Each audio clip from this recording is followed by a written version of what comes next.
Hi, I'm Sarah Parish. Now, if you're an employer, here's a few tips on how you can make your company a better place for women going through the menopause. There's research that shows the number of women that are resigning from their jobs because they're experiencing symptoms that perhaps they can't name, or they don't know they're going through perimenopause, but they're not getting any support at work. The doctor doesn't understand them. They might be diagnosed with depression and on an antidepressant. So across the board, they're not happy. So they resign, and or they're asked to leave. So tribunals are on the increase because people aren't realising the stress that's going on in the workplace of women. I resigned from my own job. I was an executive level job. I couldn't make a decision to save my life. And there are so many ladies out there that don't have access, either through lack of education or lack of funding. Yeah. And that is a really sad thing, and that's something I think we need to push going Oh, forward. absolutely. And so the world's been, going back to when you're a teenager and you have periods, you still have to pay for Tampax.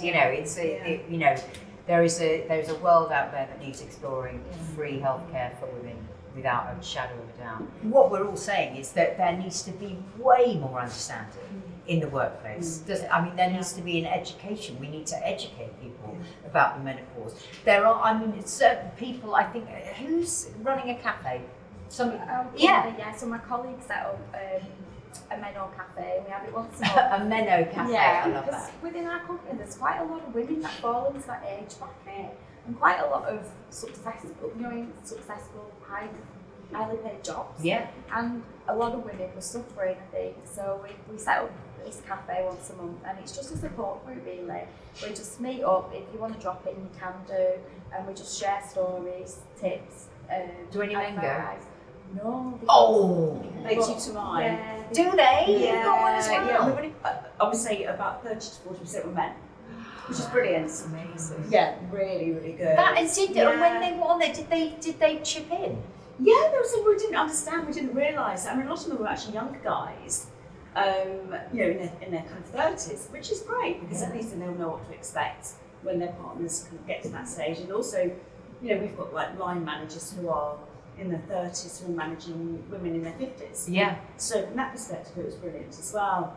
So I think we need to get men involved. Yeah. Yes. Definitely. Yeah. Definitely. As I said before, my confidence was affected, and when I was at my sort of lowest point, I felt as though I needed to speak to my manager and explain, because I thought he must be able to see that I'm not my normal self.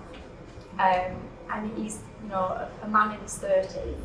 So this is going to be a really difficult conversation because he's not going to understand about menopause. He's not going to have any knowledge of it. I wouldn't really expect him to, but I did raise the issue with him, and he was very supportive, but he didn't understand at the same time. No, What he did he didn't have say? any knowledge.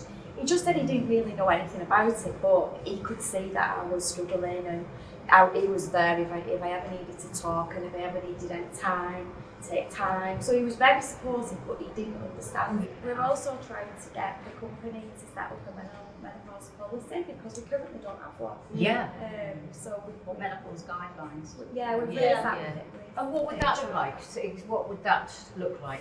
Well, that's telling everybody in the workplace, that we care about our employees and we're doing something about this, because menopause is a new phenomenon in the workplace. I think it really only came to the fore because the pension rules changed. So women are working longer. Sometimes through necessity for financial reasons, but other times because they want to. So there's not really an end game anymore. So the workplace now has a duty of care towards women as they age as well. So that's showing the employees that you're looking after them. It's showing that you recognise various symptoms. It's flag posting where women can go for support, and it's putting something in place so that it's active. You've got guidelines, but it's actionable. It's not just a list. It's not just a piece of paper that goes around and you put it in the bin. We are starting to be able to talk about it openly and honestly and frankly, and if there are people in the corners feeling nervous or embarrassed or ashamed, it gives them a chance just to come out,